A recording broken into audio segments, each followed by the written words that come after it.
Hello students, I hope all of you are doing well. In this video, we will solve another reading comprehension. We certainly are going to follow the same method that we have been following. सबसे पहले हम सारे जो है paragraphs पढ़ते हैं एक एक करके और फिर जो क्वेश्चंस दिए होते हैं उन्हें सॉल्व किया जाता है।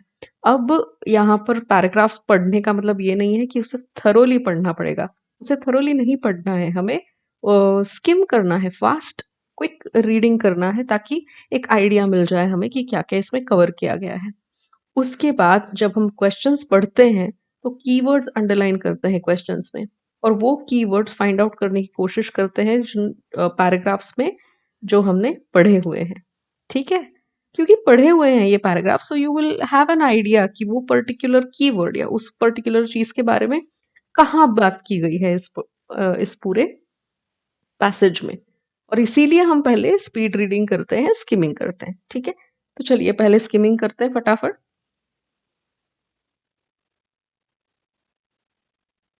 स्किमिंग करने का सबसे पहला तरीका है you have to read the first sentence carefully.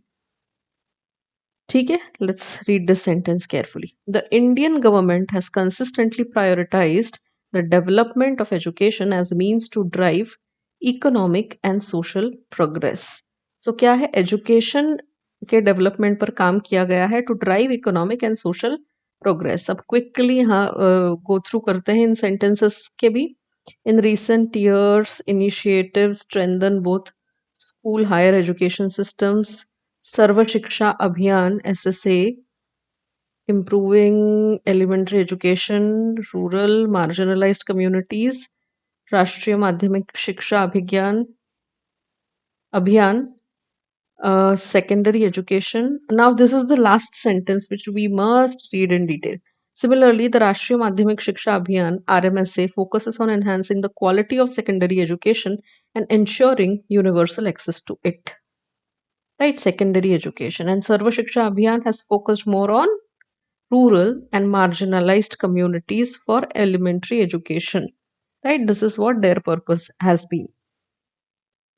So let us in the similar way, you have to skim through the other paragraphs also, speed read the other paragraphs as well. To address, but first and last sentence must be read carefully. To address gender disparities, government launched schemes like Beti Bachao, Beti Padhao, which emphasized education and empowerment of the girl child. Higher education, establishment of institutes of eminence, autonomy, funding to select institutions, global standards to elevate global standards. Now, this is the last sentence again, which we will read in detail. Furthermore, the National Education Policy NEP has introduced transformative changes, integration of vocal education into mainstream curricula, introducing multidisciplinary approaches focusing on skill development. है ना? तो अलग अलग चीजों ने, अलग अलग initiatives ने कैसे अलग अलग चीजों में मदद की है उसके बारे में हमने बात की है ये पहले दो पैराग्राफ्स में। लास्ट में वापस हम इनिशिएटिव की बात करें क्योंकि फर्स्ट सेंटेंस ही अगर आप पढ़ेंगे तो उसमें इनिशिएटिव वर्ड आ ही रहा है। Other initiatives include the National Digital Library for Students and Teachers, the PM e-Vidya program to enable online learning during disruptions, and scholarships to support students from economically weaker sections. The second sentence being the last sentence, we are reading this sentence also in detail. These efforts signify a strong commitment to making education inclusive, equitable, and aligned with 21st century requirements. सबसे पहले तो सभी लोगों को educate किया जा सके इसकी एक बहुत ही जोरदार कोशिश हमें दिखाई दे रही है। ये सबके लिए है, इक्वली सभी को एजुकेशन मिलना चाहिए।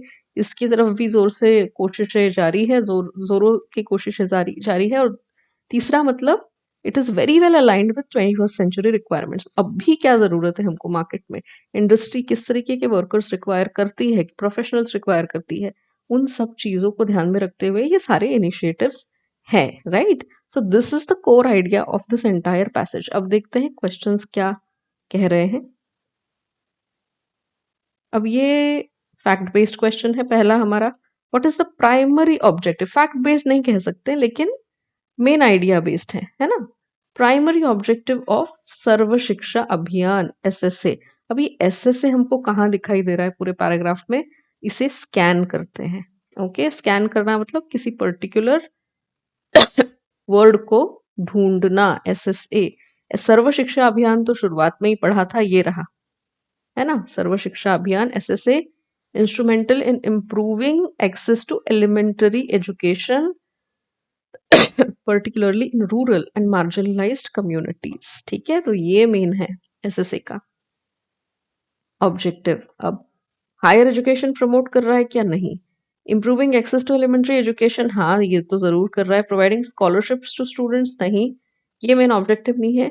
इंस्टीट्यूट्स ऑफ एमिनेसेंस, ये भी नहीं है। सो हमारे पास आंसर क्या आ गया?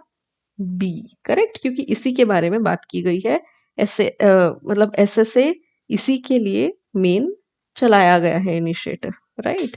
Next is which scheme focuses on reducing gender disparities, gender disparities in education। gender disparity ये वर्ड कहाँ पर आ रहा है या इससे मिलता जुलता वर्ड कहाँ पर आ रहा है, ये हमें देखना होगा। ओके, तो ये तो हो गया है हमारा। यहाँ आ रहा है क्या? यहाँ पर भी कहीं नहीं है।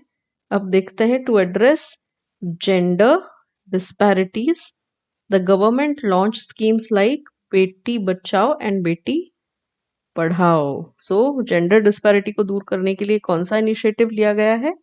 बेटी बचाओ बेटी पढ़ाओ, राइट। तो यहाँ ऑप्शन में वो है या नहीं वो भी देखना पड़ेगा। तो RMSA, PME विद्या, बेटी बचाओ बेटी पढ़ाओ है ऑप्शन में। So this is the correct answer for us. Alright, next हमारा आता है, according to the passage what is the purpose of institutes of eminence. क्या पर्पस है इंस्टीट्यूट ऑफ एमिनेंस का? कहाँ है इंस्टीट्यूट ऑफ एमिनेंस की, कहाँ बात की गई है? देखते हैं ये वर्ड कहाँ हमें दिखाई दे रहा है। IOE देखो इसी में दिखाई दे गया। IOE एम्स क्या है? Objective to provide autonomy and funding to select institutions to elevate them to global standards. Select institutions को फंडिंग और ऑटोनॉमी देने की बात की गई है यहाँ पर IOE के माध्यम से। देखते हैं यहाँ पर हमें आंसर में है या नहीं वो। What is the purpose of institutes of eminence, sorry, to integrate vocational education? नहीं। Fund rural schools? नहीं। Elevate select institutions to global standards? Yes, यही है। Implement semester systems in universities? ऐसा भी कहीं नहीं है। So this is our answer here. Okay, next हम देखते हैं fourth question. What is the key focus area of national education policy? National education policy का फोकस एरिया क्या है? हम अगर पैराग्राफ देखते हैं यहाँ पर, NEP कहाँ पर है? देखिए यहाँ पर NEP की बात हुई है, यहाँ हमने अंडरलाइन भी करके रखा है इसे, right. As introduced transformative changes such as integrating vocational education. NEP का मेन कंट्रीब्यूशन क्या रहेगा? Integration of vocational education in main stream curricula. ठीक है, तो चलिए आगे बढ़ते हैं, देखते हैं ये ऑप्शन दिया हुआ है या नहीं। Providing subsidies to professional courses? नहीं। Integrating vocational education? Yes, in main stream curricula. अभी हमने पढ़ा, यही आंसर है, यही इसका मेन फोकस होगा, right. Next is which initiative was introduced to support online learning during disruptions. Online learning during disruptions, National Digital Library. Now, which initiative was introduced for online learning? When we say online learning, we have to look for this word online learning or something similar to it in our passage. तो देखते हैं कहाँ पर बात की गई है। जहाँ पर भी आपको ई दिखाई देता है या डिजिटल दिखाई देता है वहां पर रुकिए, because there you may get something related to online learning, right. देखिए डिजिटल लाइब्रेरी है ना, डिजिटल वर्ड आया तो इसको पढ़ लेते हैं थोड़ा सा। Students and teachers programme to enable online learning during disruptions, PM e Vidya programme. National Digital Library. Other initiatives include National Digital Library for students and teachers, the PM eVaidya program. So this was the initiative that was taken. Is this there in the option? देखते हैं वो option में है या नहीं.